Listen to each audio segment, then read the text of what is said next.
Cabinet minister Smriti Irani हमेशा चर्चा में रहती हैं, लेकिन इस वक्त उनकी बेटी जोइश ईरानी चर्चा में हैं। मोदी सरकार में केंद्रीय मंत्री स्मृति ईरानी जी की बेटी को लेकर द वायर और गोवा में खबरें छपी हैं। हम पूछना चाहते हैं केंद्रीय मंत्री स्मृति ईरानी जी से कि जवाब दीजिए, क्या ये सच है कि आपकी बेटी को गोवा के एक्साइज कमिश्नर ने शोकॉज नोटिस भेजा है? आरटीआई में क्या ये सच है?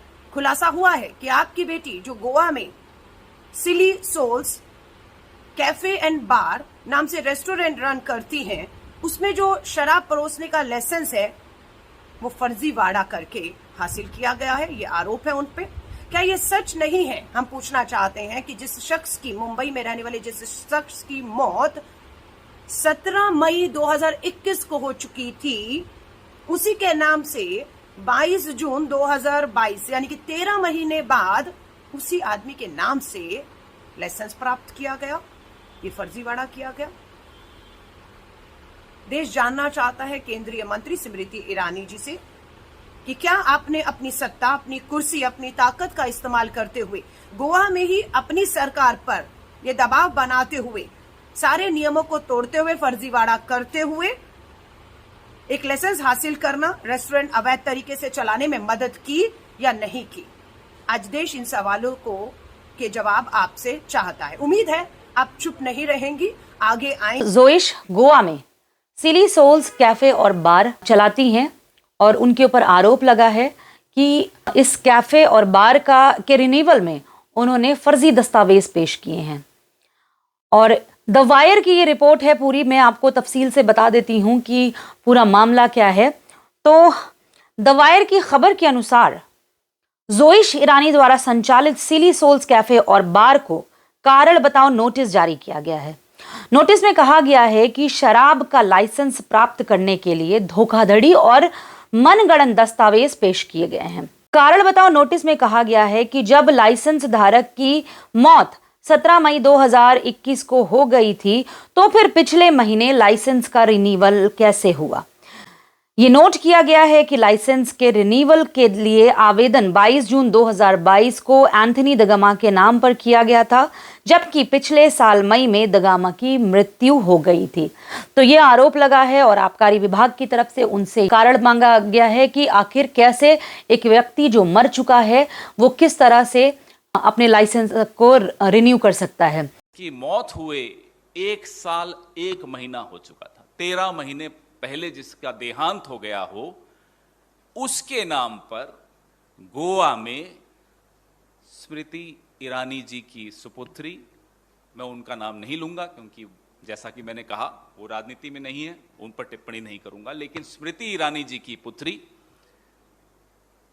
ने वो लाइसेंस लिया। गैरकानूनी काम यहां शुरू हुआ है, यहां रुक नहीं गया। एक मृत व्यक्ति के नाम पे आप लाइसेंस ले लेते हो। उस व्यक्ति की मौत हुए 13 महीने हो चुके हैं और गोवा के कानून के हिसाब से एक रेस्टोरेंट को एक लाइसेंस मिल सकता है बार का। तो दूसरा गैरकानूनी काम क्या हुआ? इस रेस्टोरेंट को, जी नहीं, उसका नाम कोई तुलसी संस्कारी बार नहीं है, उसका नाम है सिली सोल्स बार। इस रेस्टोरेंट को 2 लाइसेंस मिले हैं। यह दूसरा गैरकानूनी काम हुआ है। और तीसरा गैरकानूनी काम क्या हुआ है?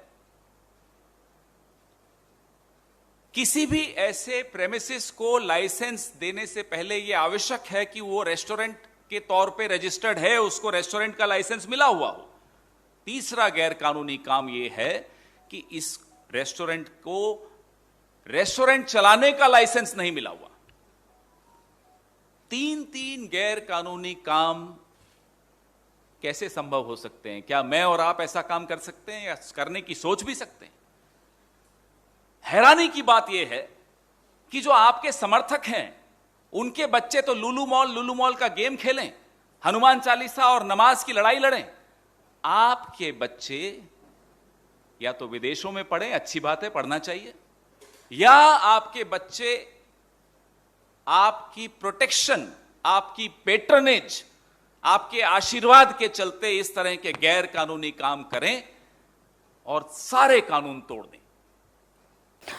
इसके पहले आपको याद होगा कि स्मृति ईरानी के ऊपर भी फर्जीवाड़े का आरोप लगा था। उनकी डिग्री को लेकर के कितना विवाद हुआ था।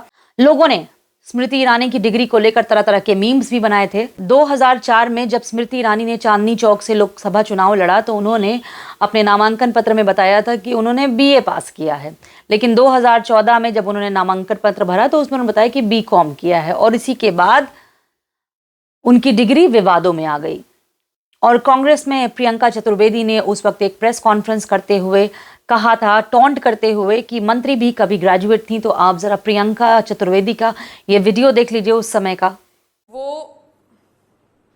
एक नया धारावाहिक आने वाला है, क्योंकि मंत्री भी कभी ग्रेजुएट थी, और उसका ओपनिंग लाइन में बताती हूँ क्या होगा।